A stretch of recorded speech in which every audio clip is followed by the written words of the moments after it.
दक्ष police news, पहिले खाकी मग बाकी।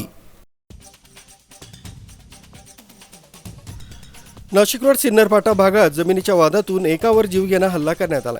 नाशिक पुणे महामार्गावर उजव्या बाजूला सर्व्हिस रोडवर सिन्नर फाटा लक्ष्मी दर्शन टॉवर क्रमांक 1 मध्ये असलेल्या यश टायर नावाचे व्हील अलाइनमेंटचं दुकान आहे।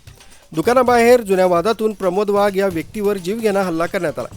हल्ल्यात प्रमोद हा गंभीर जखमी झाला असून त्याला उपचारासाठी नाशिक रोड इथल्या हिंदू हृदय सम्राट बाळासाहेब ठाकरे बिटको रुग्णालयात दाखल करण्यात आले।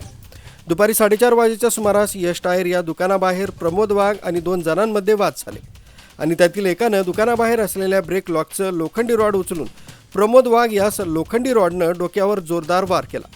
हल्ला झाल्यानंतर प्रमोद हा रक्ताच्या थारोळ्यात पडला होता। प्रमोद यास पोलिसांनी तात्काळ बिटको रुग्णालयात दाखल केला। त्याची प्रकृती ही चिंताजनक असल्याचं कळतंय। जीवघेणा हल्ला झाल्यानंतर परिसरात भीतीचं वातावरण पसरलं। परिसरातील दुकानं बंद होऊन शुकशुकाट झाला। हल्ल्याची माहिती परिसरात पसरताच नागरिकांनी मोठी गर्दी केली होती।